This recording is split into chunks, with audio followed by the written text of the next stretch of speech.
Imaginez que juste en changeant la manière avec laquelle vous respirez, vous puissiez avoir un meilleur sommeil, un meilleur système immunitaire, de meilleures performances sportives, voire même de meilleures performances sexuelles. Et c'est ce qu'on va voir aujourd'hui. Maintenant, je vais vous demander juste de faire un petit exercice. Petite question, comment est-ce que vous êtes en train de respirer maintenant? Il y a de grandes chances que vous respiriez par la bouche. Si vous respirez par le nez, c'est une très bonne nouvelle. Aujourd'hui, on va voir quels sont les impacts négatifs du fait de respirer par la bouche. On va voir quels sont les impacts positifs du fait de respirer par le nez et quel type de super pouvoir ça peut vous donner. Et enfin, on verra une technique spéciale à la fin pour voir comment est-ce que vous pouvez apprendre à respirer continuellement par le nez. Pour cette vidéo, je me suis appuyé sur un certain nombre de sources, notamment Breath de James Nestor, de La maîtrise du souffle de Ivan Kam et de Breathing Cure de Patrick McKeown. Je mettrai les sources en description si vous voulez y jeter un œil.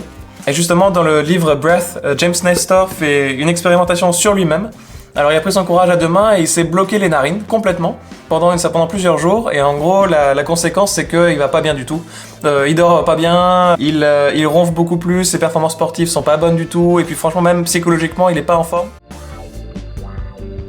Donc finalement la respiration buccale va avoir un certain nombre d'impacts négatifs sur l'alignement de vos dents, la posture de votre tête, voire même le microbiote buccal. Donc en fait dans votre bouche vous avez un certain nombre de micro-organismes qui vont un microbiote finalement, donc un peu un environnement dans lequel il y a des micro-organismes qui vivent finalement pour vous aider, qui vont vous protéger contre les maladies et notamment contre les caries. Et en fait le fait de respirer par la bouche ça assèche votre salive et donc ça réduit les possibilités de protection de tout ce microbiote.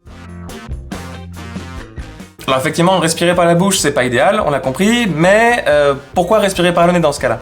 Et quel type de pouvoir dont je parlais ça peut vous donner? En fait, si vous voulez respirer par le nez, ça va vous permettre à l'air donc de rentrer par le nez et donc d'entamer un processus qui va pas amener l'air directement dans les poumons, comme c'est le cas via la respiration orale, donc par la bouche.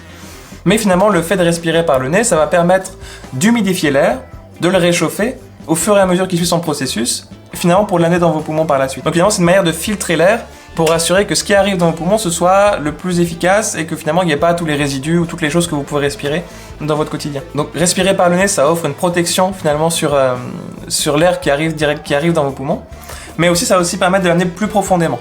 C'est-à-dire que ça va amener plus bas finalement dans vos poumons, donc de desservir plus d'alvéoles dans vos poumons. Donc les alvéoles, c'est un peu ces petits sacs d'air qui permettent en fait à l'échange de se faire entre le nouvel air et les déchets qui doivent être extirpés. Un des éléments qui va donner un super pouvoir à la respiration par le nez, c'est le monoxyde d'azote, de son petit nom NO, qui est en fait un gaz qui est vasodilatateur, en fait qui permet un meilleur afflux du sang dans votre corps. Donc en fait NO il va arriver de votre nez vers vos poumons. Dans vos poumons il va permettre un meilleur échange entre le nouvel air tout beau que vous venez de faire entrer et donc de mieux servir votre corps en nouvel air, en vrai bon air quoi. D'ailleurs petite anecdote, ce gaz donc qu'on retrouve dans notre nez a été l'objet d'un prix Nobel en 1998 et en fait a par erreur presque lancé le marché du Viagra parce qu'effectivement comme on vient de le dire c'est vasodilatateur donc ça permet un meilleur afflux sanguin dans vos poumons, mais dans le Viagra, aussi ailleurs, comme vous pouvez vous en douter. Donc ça a lancé une nouvelle ère pour le marché notamment du Viagra. Petit passage par le sommeil. Effectivement, si vous avez des soucis de sommeil, vous vous levez pas très en forme le matin, il est possible que vous ayez dormi avec la bouche ouverte et donc vous ayez respiré par la bouche. C'est assez facile à savoir en fait, si votre bouche est sèche le matin, c'est qu'a priori vous avez plutôt dormi en respirant par la bouche et non pas par le nez. Et en général, c'est des sommeils qui sont beaucoup moins réparateurs et qui finalement vous serez beaucoup moins en forme pendant cette journée-là. Une des solutions au fait de respirer par la bouche pendant que vous dormez, c'est tout simplement de mettre du scotch sur votre bouche et donc de respirer par le nez. C'est une manière de réapprendre à votre corps finalement à bien respirer au bon moment et surtout via les bonnes sources d'entrée. Je mettrai en description, il y a des choses dont je suis pas du tout affilié, mais qui notamment le Myotape de Patrick McKeown, qui apparemment fonctionne bien et qui est vraiment construit pour ça. Je vous laisserai regarder de votre côté et voir ce que ça implique pour vous. Ça peut être une manière d'assurer que finalement vous respirez non plus par la bouche, mais bien par le nez.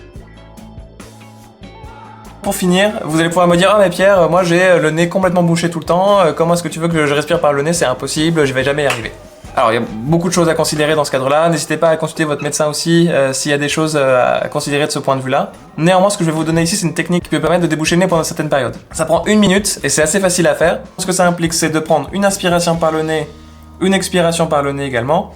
Une fois que l'expiration par le nez est terminée, de bloquer votre nez et de bouger votre tête en haut, en bas, jusqu'à ce que finalement vous ressentiez une soif d'air, finalement que vous sentiez que vous avez envie de respirer. Alors en général c'est peut-être 15-20 secondes. Ça c'est une technique que je fais de temps en temps, peut-être avant de me coucher ou alors parce que j'ai le nez bouché parce qu'effectivement il y a beaucoup de pollen dehors. Donc vous pourrez refaire cette technique 5 à 6 fois de suite en respirant un petit peu par le nez entre chaque round. et vous devriez vous sentir plus à l'aise. Respirez par le nez, vous vous sentirez beaucoup plus à l'aise, vous dormirez beaucoup mieux, vous serez beaucoup plus en forme, vous aurez un meilleur système immunitaire et surtout n'oubliez pas de vous abonner si ça vous a plu.